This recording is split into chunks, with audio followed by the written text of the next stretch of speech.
Hey guys, my name is Alexey Davydov. I'm a founder of Flazm Interactive Studio and developer of Time Loader game. I'm a producer and part of game designer in the project. So, yep, good evening or good day. At the time of this recording, Time Loader, it's been out on PC since last November, but if I understand correctly, it just hit consoles, including Nintendo Switch, Xbox, and PlayStation consoles today, right? Yep, it's pretty exciting to see this game on consoles because I truly believe it's much more natural to play Time Loader on consoles, and finally it's here. Yep. This is a platformer with a robot, it's almost like one of those old Tyco RC racer cars, but with like a grabby arm, and it travels time to try to fix something. And the narrative is so interesting here as part of like the whole concept and theming and aesthetic. And how did the team like come to the decisions on where to go with like this story and the way it worked in the game?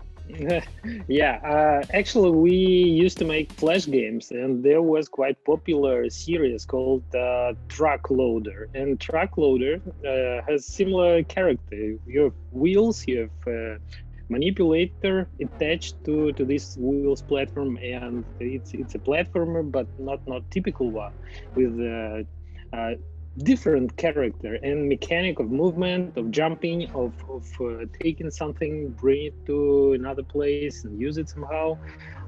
It was a part there in Flash versions, and we decided to bring this mechanics, the whole frame to Steam in more serious form.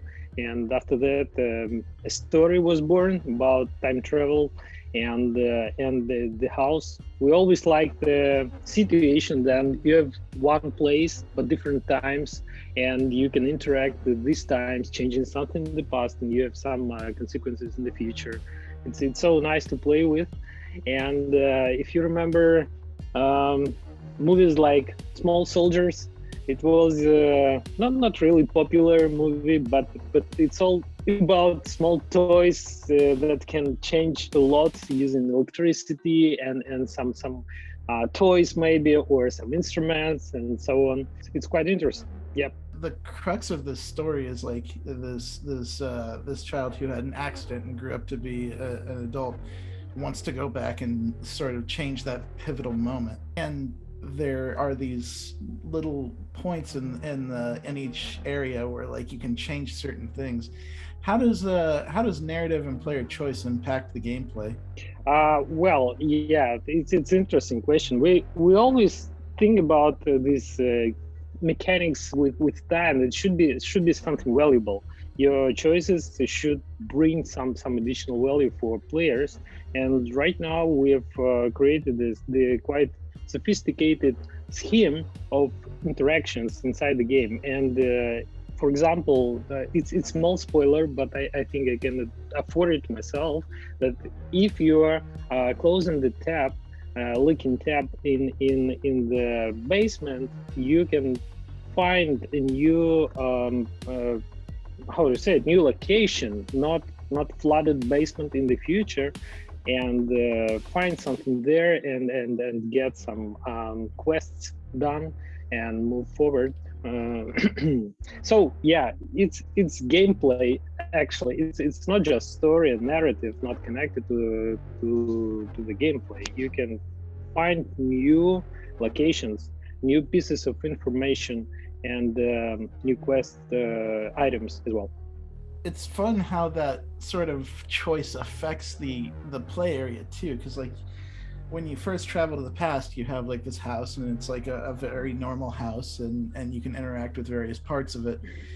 But like as you play through the game and as you change things, time changes, and then suddenly you have that same house but with drastically different situations, some good, some tremendously stark. And what was it like taking this one location and changing it, so making it so different based on the choices you made? Well, it's really beautiful, I guess, because Japanese Japanese guys, in Japanese culture, there are three, I guess, points of beauty. It's like beauty of nature, like natural materials, something like that. And there is beauty of touch of time, and then you see some pieces of handcraft after some time, you see. And it's always beautiful, I guess, to show some places or some items after, well, 20 years or after some time. It's always fascinating, I guess, to see the same location, but after some events, and to see some places broken, or some items broken, or some of them maybe changed. And it's really nostalgic touch here, to come back to our childhood, because all the items, like, I don't know, Game Boys or Super Nintendo or PlayStation 1, it's all there, and a lot of actually small references placed here and there in the environment, references to our own childhood. So yeah, it was nice to work on such a project. When you look at certain things in the game, there are a lot of references throughout it. And like, what would you say that there were any inspirations that particularly influenced the style and narrative of Time Loader? Well, it's of course movies of our childhood, because it's it's universe of it's more about movies or or cartoons, probably. It's some never existing home of North American family that we used to see in movies usually, and it is something we were really keen when we were kids, right?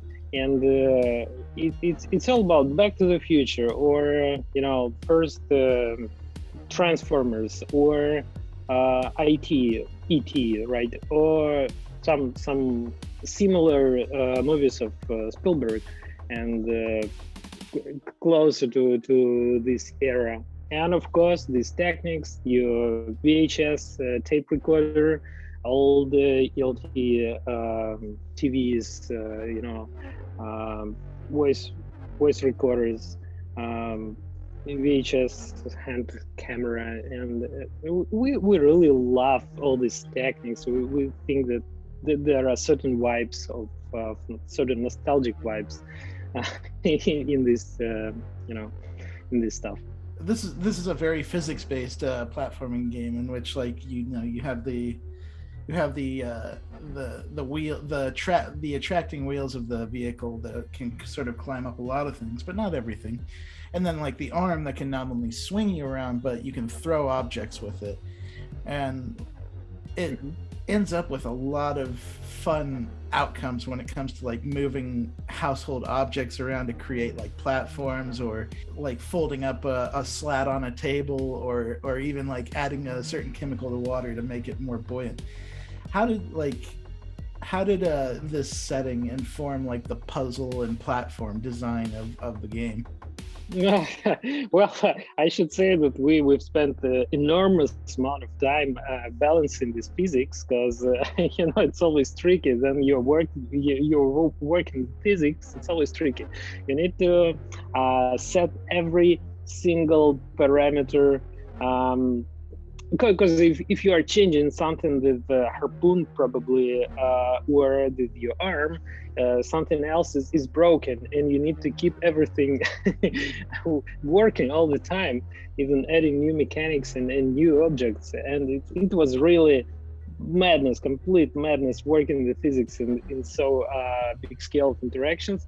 but it's really fun as well, because it's one of the most I guess it's one of the best part of the games, this mechanic of movement and interaction with physical objects, throwing something, getting something, jumping, bringing something here, and try to interact with this bar or this box, etc. So yeah, we are really we are really big fans of physics platformers ourselves, and yeah, hope our players love it too. For sure. And like, as you're going through this game, like easily one of my favorite things about it was like the music. You have like these stark moments, of course, like when you're seeing the inciting tragedies that like led to the time travel. But you also, for the most part, when you're traveling through this house, it's the music really kind of guides this sort of calmness about it, or also like builds a mood as you're going through it and figuring out where to move certain pieces, what to interact with. How integral was the music to the overall scope of the game?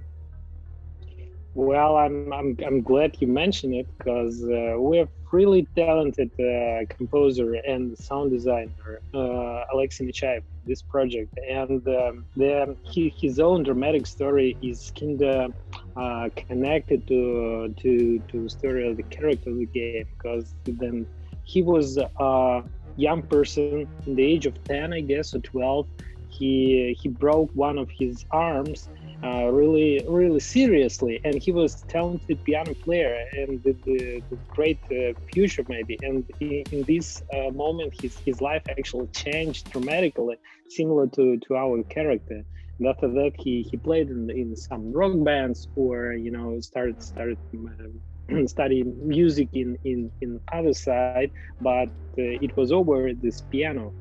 And then we have started it on this project. Alexey said that, well, it's really personal story for him, and he tried to bring his nostalgic vibes of his childhood, and as he can understand these moments of his past that he can never change, and he just need to admit it and to move on. And yeah, I really think that music in the project in the end of the day became quite touching and quite deep in terms of emotions it brings to the game. And I'm really happy with the result, and probably sound design should take some attention as well, because there is enormous amount of sounds in the game. I mean, every single surface of different different quality, like metal, plastic, wood, or some other style, is sounds different. It's all the details of different surfaces, and it helps you to to believe you are really playing a small car moving through the real house. With the launch of the game now on PC, but also on consoles, can you speak to anything that comes next for Time Loader? Wow, it's a good question. Wow, we need to take a pause right now, because it's always good, to shift the project and to see it as a separate piece of art, trying to find its way, trying to connect with other people. It's always nice to see how this game is detached from you as an author, as a creator, and to see how it interacts with the world itself. And yeah, of course, we need some pause to see how it's going on, to recreate a bit, to work on our different games that require attention. And probably we get back to it after some time. Who knows? We'll see. You mentioned that interesting history of coming from like Flash games to now having this full-fledged thing in Time Loader, and like, just can you speak to like any lessons learned over the years, any particular challenges that you faced that maybe you felt like you completed here in Time Loader, or that maybe you'd like to pursue in a newer game? Well, yeah, you see, we used to create more mechanics-based games before, and Time Loader is probably our first serious attempt to create narrative-based games, to bring more narrative to the language of game design, to combine narrative design and game design. And of course, it was tricky. It was really interesting experience because we've worked tight with guys who brought their voice to the characters, and with really good actor Mike Bodie, and he's really big professional from London, and he created all these moods of emotional robot, and helped to bring story to bring all the pieces together. So yeah, it was really nice experience. It was one of one of the like gestalt that should be closed, but right now it's done, and we've got a lot of nice motions during the development, and we are happy with the result. We're happy with the reviews of players, and we will see how consoles players react as well. And yeah, we're thinking about some next challenges for our team and for us as creators. We'll see.